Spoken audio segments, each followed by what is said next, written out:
కేసీఆర్ 10 ఏళ్లలో చేయని పనులను ఏడాదిలో చేశామని రేవంత్ చెబుతూ ఉంటారు. కానీ రైతుల ధాన్యాన్ని మాత్రం కొనుగోలు చేయలేకపోతున్నారు. గ్రామాల్లో రచ్చబండ దగ్గర ప్రతి 10 మంది గ్రామీణులు కలిసిన చోట తెలంగాణలో రేవంత్ రెడ్డి నాయకత్వంలోనే కాంగ్రెస్ సర్కార్ తీరుపై విమర్శలు చేస్తున్నారు. రైతు భరోసా, రైతు బీమా పథకాలు, రుణమాఫీ అమలులో నిర్లక్ష్యం రైతులకు కష్టాలు తెచ్చిపెడుతున్నాయి. అదే సమయంలో అప్పులు పుట్టడం లేదని రేవంత్ రెడ్డి చేసుకుంటోన్న ప్రచారంపై గ్రామీణ జనం సమర్థించడం లేదు.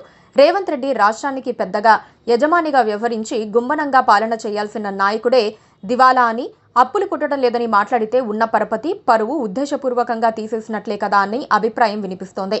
తెలంగాణ ముఖ్యమంత్రిగా కేసీఆర్ కు 10 ఏళ్లు అధికారంలో ఉన్నారు. కానీ ఆయన ఎప్పుడూ రైతుల వద్ద దీనమైన ప్రకటనలు చేయలేదు. కాస్త ఆలస్యమైన రైతు భరోసాను జమ చేసేవారు.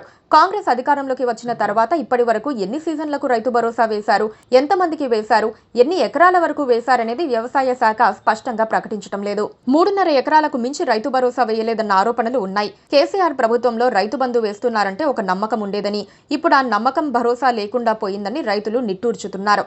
గ్రామాల్లో ధాన్యం రాసులు కుప్పలు కుప్పలుగా కనిపిస్తున్నాయి. అకాల వర్షాలకు తడిసిపోతున్నాయి కానీ కొనుగోళ్లు జరగటం లేదు. కేసీఆర్ హయాంలో కల్లాలు అయిన తర్వాత ధాన్యం రాసులు కనిపించేవి కావని, ఇప్పుడు ఆ స్పీడ్ కాంగ్రెస్ ప్రభుత్వంలో లేదంటున్నారు. ధాన్యం కోతకు వచ్చే సమయంలో వడ్లు కల్లాల్లో కనిపించవద్దని బ్యాంకర్లతో సమావేశం పెట్టి ప్రభుత్వం నుంచి కౌంటర్ గ్యారంటీ ఇచ్చేవాడు. దీంతో పౌర సరఫరాల ధాన్యం సేకరించి మిల్లర్లకు పంపించేదని గుర్తు చేసుకుంటున్నారు. రుణమాఫీలో లేనిపోని నిబంధనలు పెట్టి కొందరికే మాఫీ చేసి చేతులు దులుపుకున్నారు.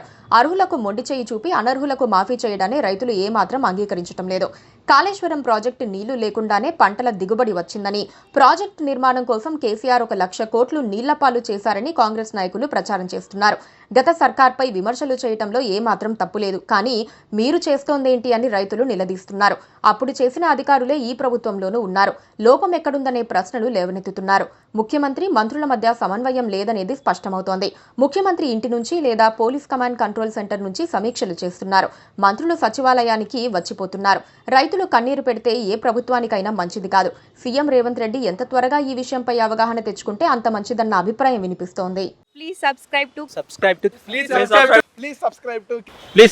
KTV Telugu. KTV Telugu. KTV Telugu channel.